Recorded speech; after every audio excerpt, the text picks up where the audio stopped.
My name is Serigne, originally from Senegal, and I'm co-founder of LOOKA Research. So what we are is we are a market research startup, and we pretty much help organizations around the world to be able to collect consumer insights on the continent.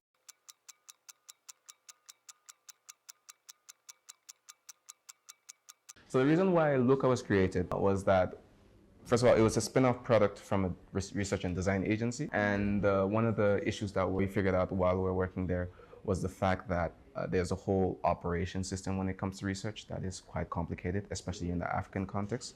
And so due to that fact, that's when we were thinking of the fact of creating a product that would just be centered around that specific space.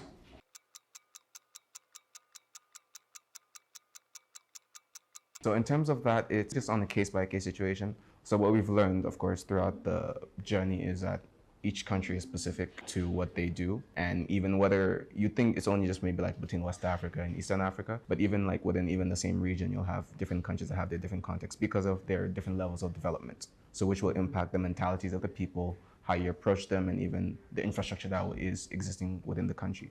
So for example, I can take the example of Kenya as a market, which is very different because you have, people are more digitally savvy. You have products like M-Pesa that have been here for around 10 years, which makes it that people are a lot more digital, so it's a lot more easy to access, even especially when in terms of like maybe doing mobile money transfers, paying them with airtime. And when you compare that to a country, maybe like say like Somalia, way more underdeveloped, being able to send money to people is quite different, even the way you approach them, because they're not necessarily used to doing surveys or even being approached for research. So there's a very different way of how you approach them, and this is within all the 54 countries. So the way you go about it is you go into the country, you learn how they do it. You have to be very flexible and modulable, and then in that sense, that's how you are able to extract the most insights.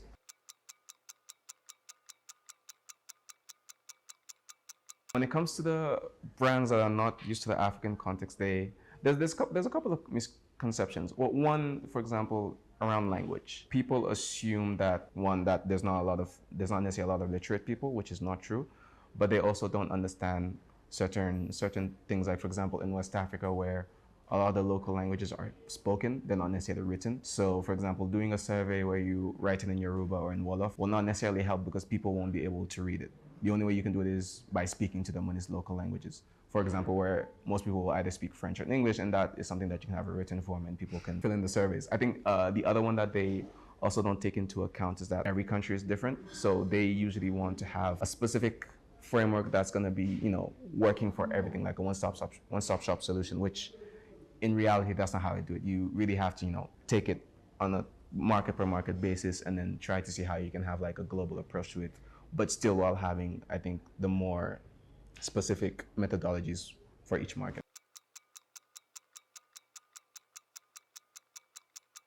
Well, first of all, how you're able to do it. If you really want to have a very more inclusive approach to doing research, you have to be able to adapt to the different segments of the population.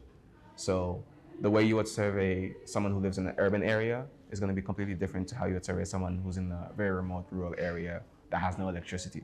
So you pretty much have to be able to be flexible enough to have all the different approaches, which is why for us, how we do it is we just are able to survey in different manners. We can do it on a face-to-face basis where a surveyor will go on the ground, meet someone, have a discussion with them, and then input the responses. We can also have our surveyors that can do telephone interviews for people who might not be that easily accessible but don't have access to internet. And then of course you can accommodate the more digitally accessible part of the population for whom you just be able to send an online survey and then they can fill it in themselves. So how we do is, so you refine those methodologies in a sense where, you can have mixed approaches. Let's say you want to do something that's more nationally representative, you can do a mix of online surveys and an in-person approach. And in that sense is how you're able to be inclusive, and especially because what we believe is it's important that the underserved communities are heard from the different companies and organizations, because those are the ones who need the most help. So what we really want to do is that the voices of all the consumers and the people in the continent are heard, and therefore companies and organizations will be able to build better programs, better products, and better solutions for the people.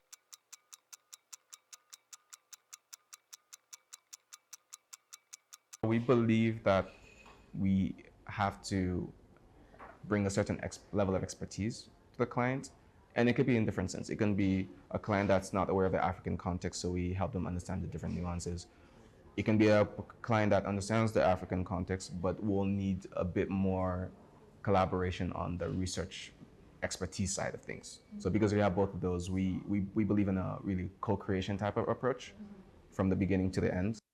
In defining the scope, we will have discussions to see what the client wants has an objective, and then how we can reach that within different parameters, from a business perspective, but also from a budget perspective, and also from a research perspective.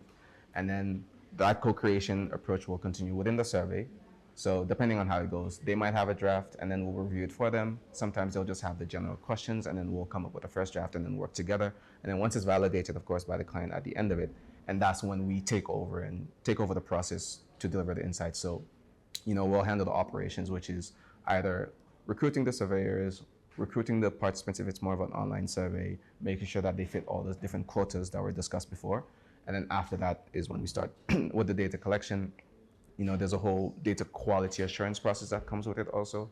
So we just don't get the responses and then just deliver them to the clients. We get the responses, we have our own data managers that are in charge of verifying, different parameters, whether it's done at the right location, whether the surveys are filled in under a specific, at least there's a minimum amount of time that requires to, fill in the survey, if the answers themselves are coherent between themselves in the way the survey is structured. And then once that is done is when we're able to actually deliver the insights to our clients, which can be, depending on the level of expertise, just the actual raw data, or which comes along with the results dashboard that we have on our platform. And then they're able to do the analysis themselves. And then for those who are less research mature, we do sometimes help them with a bit of analysis and correlations to kind of give them some orientations that will help them within their business decisions.